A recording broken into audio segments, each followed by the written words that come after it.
I gotta get this out. The people out there don't want to listen to the full story about what happened. They just want to focus on that one part. They're the type of people who flip to the end of a mystery novel to make sure their theory was correct. They're the type of people who love to talk about what they would do in a situation, but hate to listen to one's experience. I'm writing this because I want someone to understand. Those people want to condemn me screaming, "How could you?" And my response, only what was necessary, doesn't seem to satiate them. I have to explain myself and be heard. I guess that's why I'm getting this out there. I can already see that this is going to take a while. I'm allowed 1 hour of time with the computers before the guards shove me back into my cell. For the sake of honesty, I'll confess that I'm getting this out from a correctional facility. I'm not incarcerated yet. I'm waiting to be tried, and from the disdainful looks I've been earning from the jury, I have no delusions as to the verdict. My daily 1 hour limit to my computer time is really going to prolong this. But after all, the trial's going to take a while due to the media circus this case has generated, so I do have time. I'm also getting this out because I'm quite lonely. The guards want nothing to do with me, and I've been placed in isolation until the hearing is over. I'm alone in here, and I'm put in solitary when my multimedia time is up. There's been some speculation as to why this is. The court reasoned that it was for my safety. I could believe that if I hadn't seen the way they look at me. They want me isolated due to their disgust at my appearance and my actions. Ever since the accident, I've had this ghoulish appearance, which I don't feel much like talking about, and since there are no mirrors, I don't really have to confront the damage done to my body. I'll start at the beginning. I wanted a new start. I wanted to get away. I packed my belongings, which wasn't a whole lot, into 2 suitcases and hopped over a cross-country flight towards Colorado. I was in a rut in my home state. I'm going to gloss over the reservation in which I was born. I don't really consider it to all be a part of my heritage. I wanted a fresh start and new experience. I watched the snow fall outside the window and thought of my dreams. I was granted that fresh start and new beginning by laughing and cruel gods. The engine stalled mid-flight. Our place fell out of the sky and collided with a mountain. The impact should have killed us instantly, but the pilot had attempted a breech landing. We slammed through trees that tore the plane apart, and we came to a skidding stop amongst the snow. I had blacked out from the sudden drop in altitude, but the shivering cold revived me within minutes. In a state of shock, I unbuckled my seatbelt and tried to stand up. Everything looked blurry, and I took my first tentative step. I fell flat on my face and would have broken my nose had something not shielded me from the floor of the plane.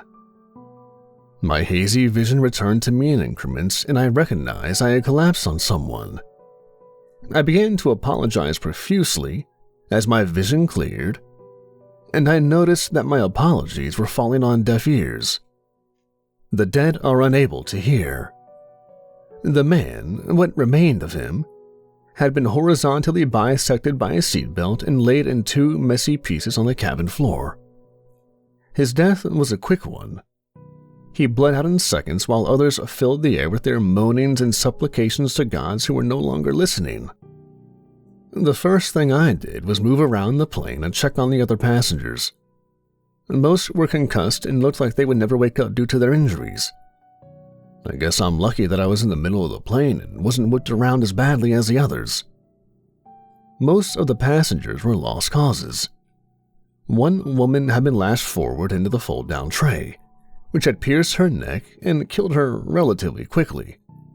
The sudden impact of the plane crashing had hurled an unrestrained child into the seat in front of him and broke his neck. He gurgled pitifully as I passed by him. Knowing I could do nothing for him, I continued down the aisle. I saw more carnage. The most gruesome instance that I recall was the stewardess. She had been helping passengers into their seats while the plane went down. She didn't have time to get to safety as the food cart bore down on her and smashed her into the cargo door. I could only tell the remains were a stewardess by her name tag that read, Marge Reed. She was a red, splattered mess that was splayed against the door to the cargo, her exposed rib cage jutting out of her ruptured abdomen like a macabre spider that sought to ensnare me. I would have thrown up had I not been in such a shocked state. I moved up towards the cockpit, checking on any other passengers who might have survived. I passed by more dying and dead people. One arrested my progress. It was a man. He was dressed in a jacket with a tie, a business type. He groaned in pain. He pawed feebly at the metal protrusion in his chest. Upon closer examination, I learned that it was the metal part of the seat tray that had impaled him to his seat. It must have missed his heart, but judging by his rasping breaths, I knew it had probably pierced and deflated a lung. He was dead. He just didn't know it yet. The impaled man pled, "Help me." His hands clawed at the metal bar and he coughed up a red substance. I responded, "You're dying." His eyes dilated and he whimpered, It hurts." I nodded and braced myself. I told him to close his eyes, and when he did, I pressed the palm of my hand over his mouth and pinched his nose shut.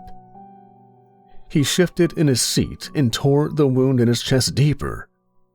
My hand held fast to his mouth and nose as I gave him the only mercy that was left to give.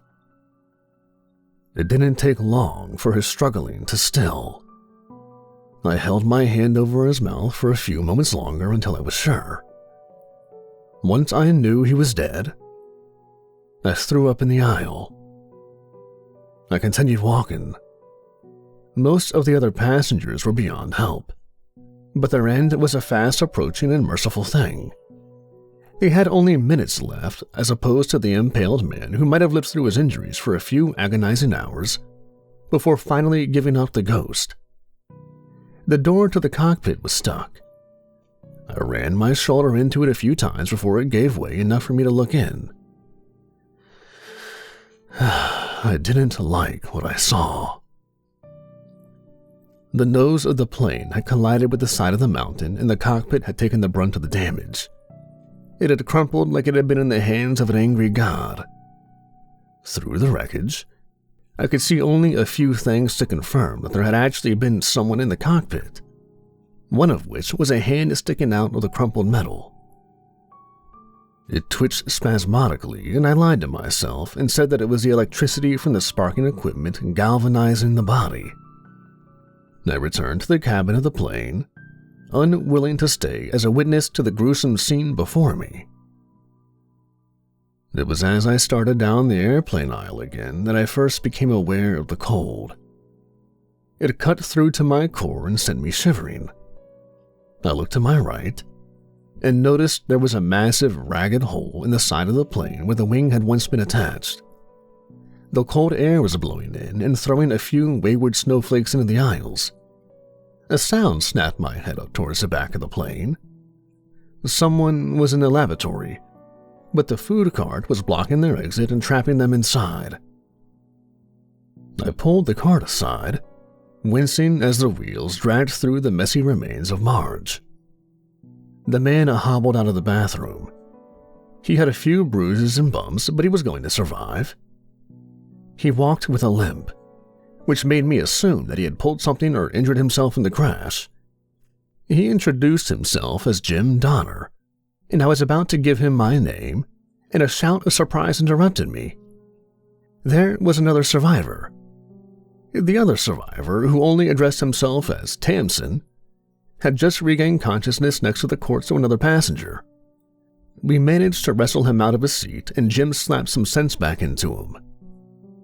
We each rehashed the story of the crash as if retelling it would change the outcome. Tamsin swore that we had hit something, and Jim proposed that the engine had froze over due to the unnatural cold.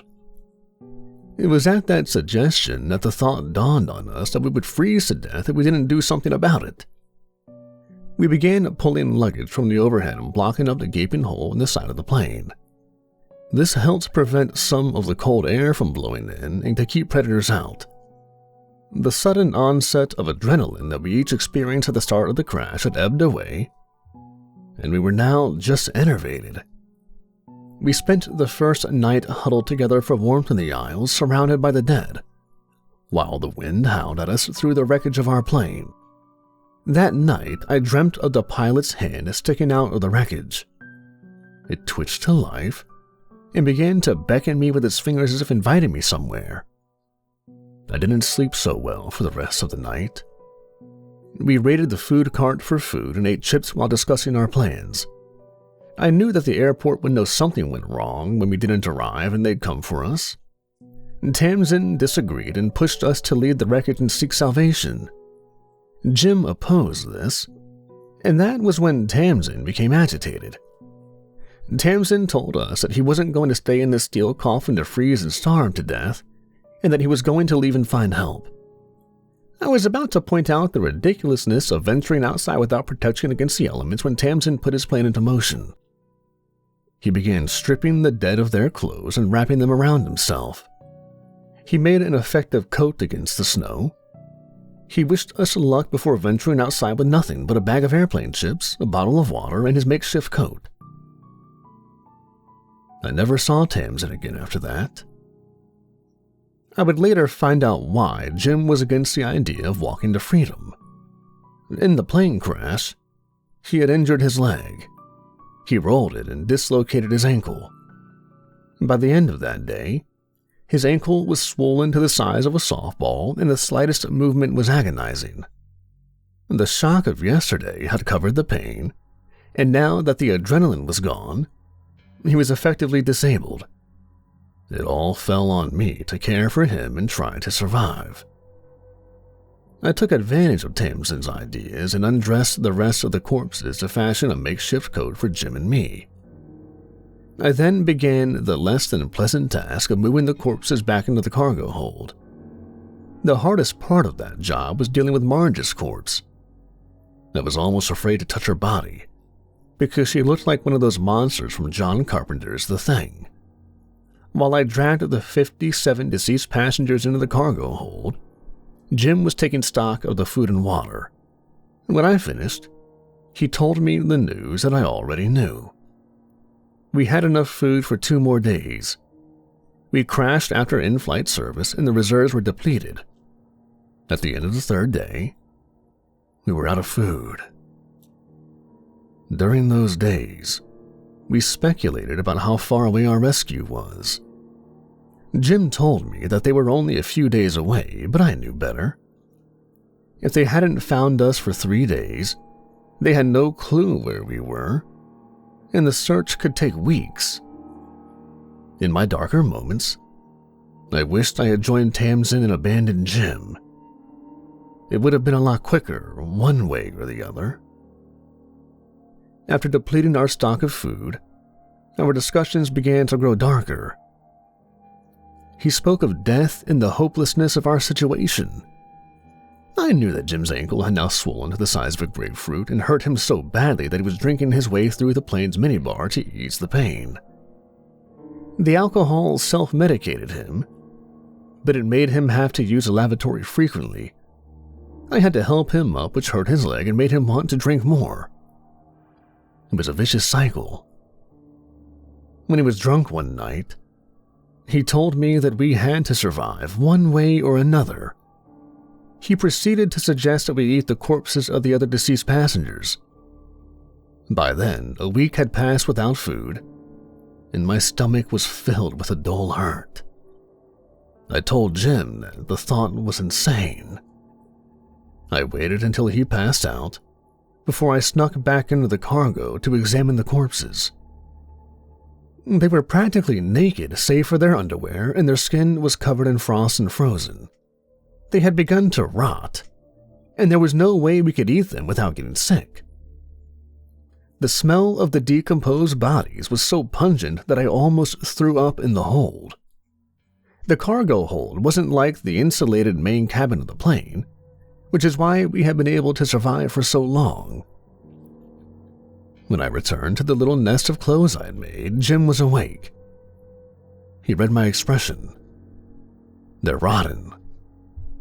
I told him we couldn't eat them, and that we would just have to wait for rescue. He laughed at that. He laughed maniacally for the rest of the day. Desperation began to set in the next couple of days. Time was a relative thing. I began to lose count of the days we had been stranded out on this mountain range. Jim drifted in and out of delirium as the pain in his dislocated ankle grew greater with every passing moment.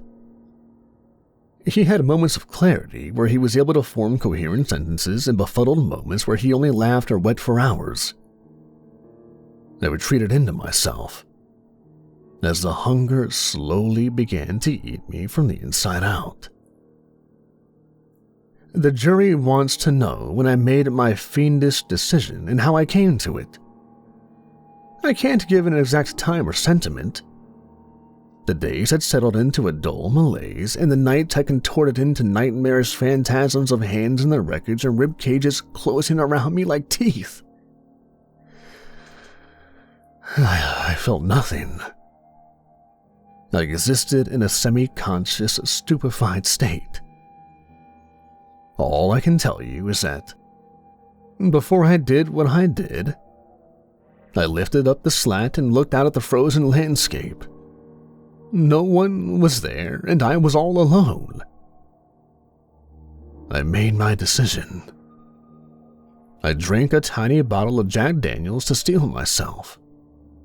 I slammed the bottle on the armrest and broke it into a sharp edge. I turned to Jim, who had shifted into a state of uncontrollable laughter. I had tried to talk to him for days, but he just kept laughing and shrieking nonsense. I had no other choice. I stabbed him in the throat, and the mini bottle cracked as it pierced him. Blood. Blood welled up on the surface, but it hadn't penetrated deep enough to be a fatal wound. Having lost the weapon, I straddled and began choking him. I had lost a lot of strength by that point, so it took a lot of time to strangle the life out of him. He resisted feebly.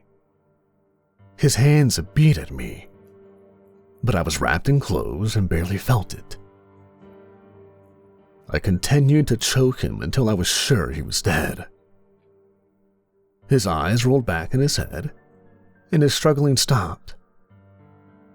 I kept strangling him for a few minutes to be sure. I throttled him and shook him until his neck gave a sickening snap. I placed my head over his chest and listened for his heart. I heard nothing. He was dead. Once I was certain that he was gone, I rolled off of his chest and threw up a bile.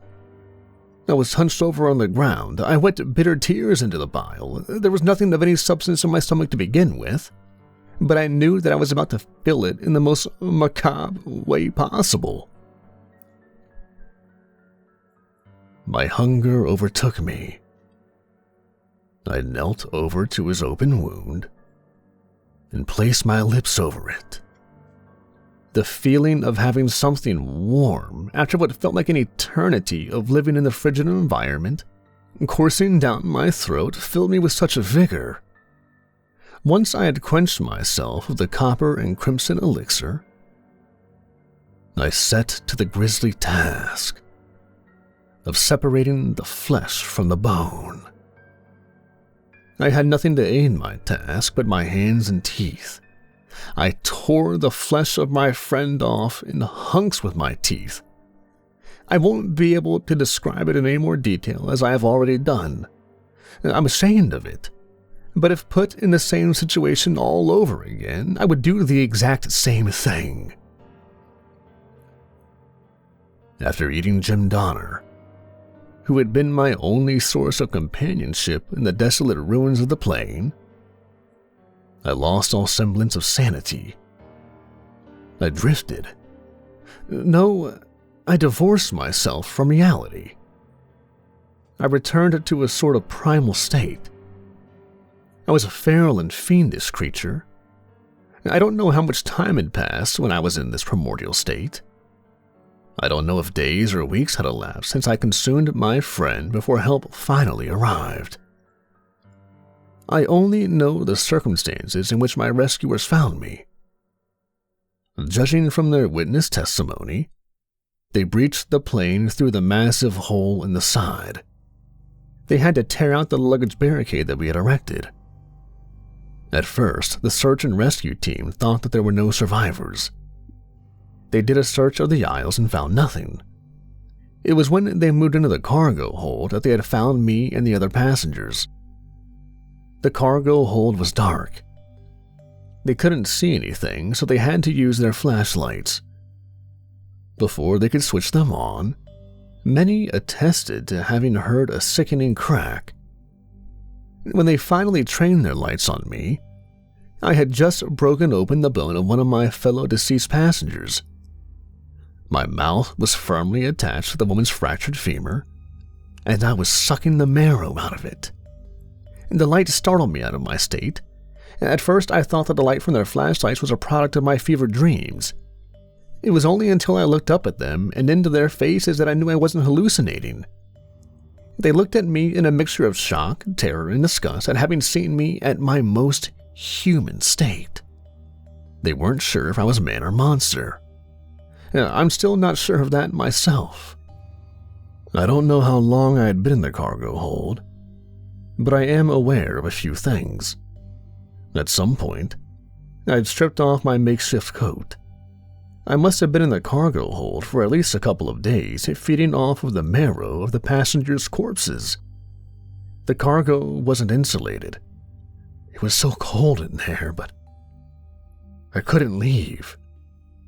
It was nice, dark, and comfortable at the same time.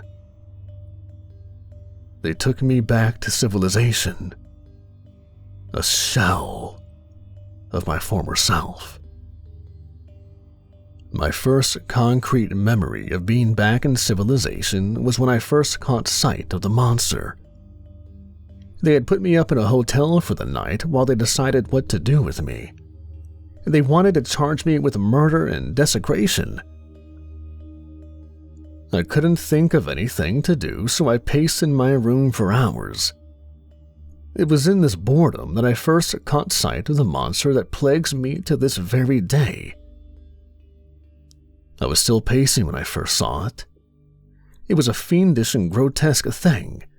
Its nose and fingertips were black, and there was a feral, knife-sliced grin plastered across its face. It was gaunt and emaciated. I wanted to scream, but I was paralyzed. It took me a few moments before I realized that the monster I had seen was my reflection. I recall something Elie Wiesel wrote. From the depths of the mirror, a corpse gazed back at me. The look in his eyes, as they stared into mine, have never left me. I stared at the fiend, transfixed for hours. I couldn't tell who or what had survived that plane crash.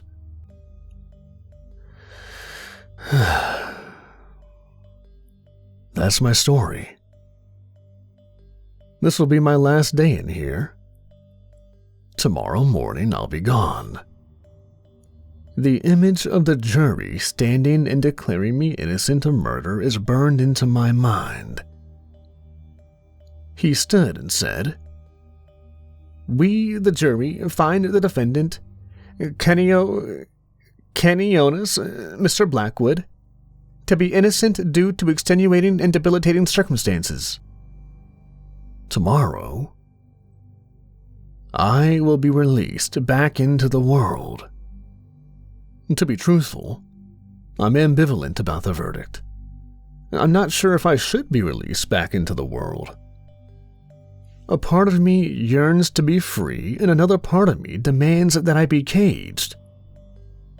Every night, I wake with a scream trapped in my throat, and the salty and iron-esque taste of marrow is fresh in my mouth. I don't know what's worse, the memory, or that when I remember that taste, my stomach growls and I begin to salivate. I experience such a frightful hunger in the pit of my stomach. That sounds crazy, right? I know it's crazy. That's why I'm going to erase this, all of this. Even if I decide to delete this entire narration, I'm glad I told it. I'm glad to get this all off of my chest. After the departure of Kenio Nuskatu Blackwood, the prison guard sank into the chair with an over-exaggerated sigh. He was glad to see that freaky-looking man leave. The trial was over, but the media shitstorm still swirled around them. The news stations were clamoring for information. He glanced back and forth to make sure there were no witnesses before he began. He turned on the computer and began searching for any relevant data Blackwood might have left behind. Anything.